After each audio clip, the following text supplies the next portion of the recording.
So, if you know who Wes Watson is, I'm sure you have a very specific image in your head. Probably tattoos, a lot of screaming, a lot of talking about being an alpha, and not wearing a shirt a lot, or at least not one buttoned up, right? He's the face of a multi-million-dollar brand built on aggressive, no excuses motivation. You're doing everything dieting. Shut up. Chewy, get to work. Shut your mouth, mate. You're a So his recent gym assault and felony charge are just the latest chapter in a long story of public antics. And it's easy to look at and say this guy is a ridiculous hypocrite, and you wouldn't be wrong. But today, we're not going to go for the easy takedown. I'm going to ask a much more uncomfortable question. That's why Marcus Aurelius said straight, not straighten. Every day you wake up and have to straighten yourself. You'll never just be straight. And the more low you feel, someone who wakes up feeling extremely low, they have the ability to reach a higher high. That's the law. That's the law of polarity. If you don't know massive lows, you can't know these huge, huge highs and these great feelings.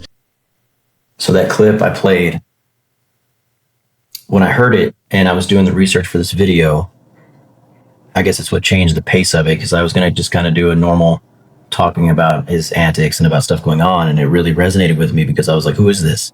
It didn't sound like him. It didn't, in any way. The yelling, the tone, the seriousness, or the depth, it was definitely odd. And I think that's what got me to this. So I wanted to play that for you, because I know that if you listen to it, that you'd be like, what? Wes? You know, I mean, I haven't followed him for years and years and years, but I have followed him for a couple of years now, and it was pretty shocking to me. So, like I said, I wanted to go ahead and get that out of the way, and I guess to cover this next part. Because you don't even know what a low feels like. Most people, they live on like an even plane of existence where they don't know high highs, they don't know low lows, and they kind of just wander through life barely doing shit. But that guy who looks himself in the mirror, and like bodybuilders are a great example, because they're like, they look in the mirror and they look great, but they're like, no, I could be better like this. I ain't doing shit. That happily dissatisfied man, that who's never gonna be good enough, he will always have that feeling. He needs to feel down to bring himself up. And the work is the only thing that puts him there, because if you don't learn to love the work, you'll never know love at all. Everyone should be more angry. I think they should be more pissed about where they're at. So you welcome it. If everyone woke up more angry about where they're at, Yeah. not being able to find their purpose, not having the financial status, not having the physique, what if everyone woke up very pissed off about their physique? They would change it. Honesty. Self-mastery depends on self-honesty. So you're going to have to get in the mirror and say, who would I listen to? Would I listen to me? Who do I need to become to pull this off?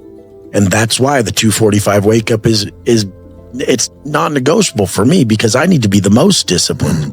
I need to be the most disciplined, because if that pussy at the light wants to talk shit and I know I could serve his ass, I need to not. I need to exercise strength through restraint. I need to understand that restraint is what a man practices. I need to realize that we've all been geared to think that instant gratification is living. And that's the thing, it's not. So if I don't get my way all day, that means a lot to me, because now I'm a step ahead of everyone else who will fall victim to comfort and instant gratification and slowly deteriorate their existence. So I know inevitably there's going to be somebody who's going to get on here and it's going to say that I'm taking up for him, or that I'm on his side, or whatever it may be. There's somebody that's going to make mad. I know that. That's impossible. But I don't come here just to put out the same stuff or just repeat everything. I like to try to get people to think. And for me, seeing such a difference in it, that's what made me think. I was like, wow, what if there is more to it? What if we have more of a contributing factor? Not taking up for him, not defending him. And, hopefully, maybe he'll see this, and maybe, understand that there's a different way of doing it, because you did it before, and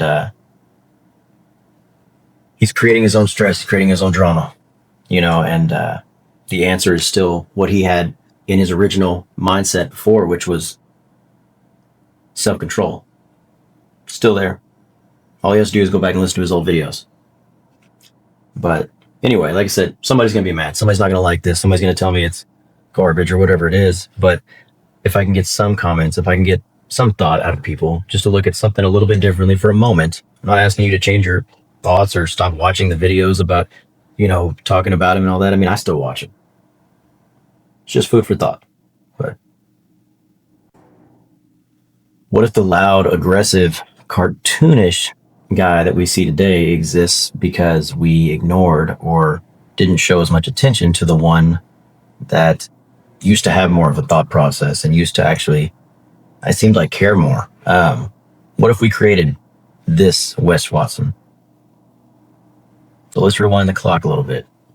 Before the big money, before the fame, before the GP mentality was a high ticket coaching program, in his early days on YouTube, when Wes Watson was, well, different. What we wish to get externally must be first cultivated internally. We have to cultivate it internally first if we wish to get it externally. So if you're not attracted to you, she's not going to get that. Where the most of your growth will come from the area that you're avoiding.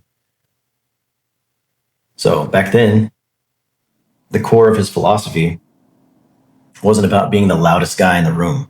It was about controlling your inner state. And so you didn't need to be the loudest guy. He spoke about the power of restraint. He gave advice that was digestible, logical, and focused on genuine self-mastery, not just the performance of it. He was still an ex-con, obviously, with a powerful story. But he was less of a caricature. He was a man seemingly trying to turn his dark past into a lesson for others. And for a while, he built a small, dedicated following. But small followings don't pay the big bills. What happened, right? Well, you can almost track the change in real time. Let's go around 2020. So you start to see a shift. The thumbnails get louder. The titles become more aggressive. The calm talks about restraint are slowly replaced by rage-fueled rants about savagery.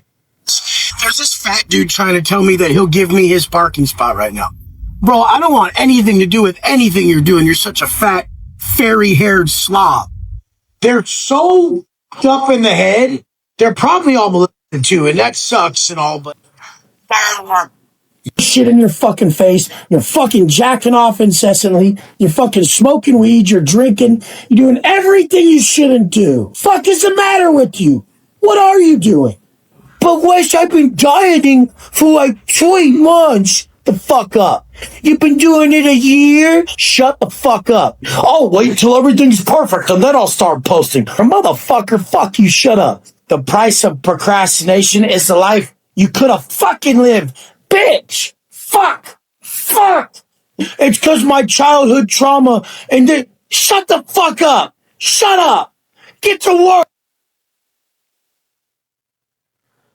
Our detective is going to talk to you, all right? What is it? And guess what? Brilliantly, the algorithm rewarded the rage. The audience reinforced the aggression. His view count exploded. The money started pouring in from his high-priced coaching and other deals he had going on. I mean, and the thoughtful philosopher turned out to not be as profitable as the roaring alpha. And what does that say? This is where we get to talk about what I consider to be the root of all evil, okay? And I've said this for a long time to people that know me. And I believe that is greed. I think greed is the root of all evil. I don't think it's anything else because I feel like almost everything can be led back to greed, but that's a completely different conversation and a different debate. Anyway. But I believe that Wes Watson saw a winning formula. The market, that's us, by the way, told him, we don't want your nuance. We want your anger. We will pay for your persona. He was also constantly being criticized, mocked for his height, called a fraud, and maybe, just maybe he leaned into the one persona that he felt was invulnerable, the one that could yell back louder than the haters. And you have to wonder if he got tired of trying to be understood and decided it was easier and more profitable to save time to just be feared. It's a weird thing to consider, but maybe what we're seeing with Wes Watson is the result of a, I guess, strange form of online bullying in a way, where the victim becomes the caricature the bullies always accused him of being. And I don't know, it's strange. So this brings us back to today. So the felony charge, the constant online drama. These aren't random acts of a man losing his way, okay? They're a predictable consequence of a man trying to live up to the impossible rage-fueled persona that he sold the world, and the world eagerly bought. So he has to be the guy who solves problems with intimidation, because that's the brand.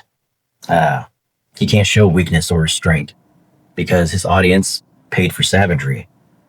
He's trapped in a character that we helped write, and in a play that we paid to see. Wes Watson is responsible for his own actions. But his story is also a mirror, okay? It shows us our own reflection. It reveals our hunger for simple, aggressive answers, loud, boisterous things, in a complicated world. So we click on rage. We share the drama.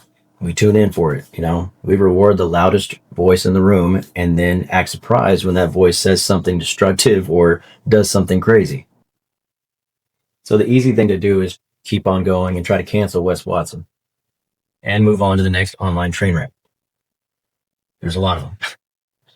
The hardest thing to do is ask what our consumption habits are creating. So he may have sold his soul to the algorithm or the devil, but we're the ones who keep feeding it.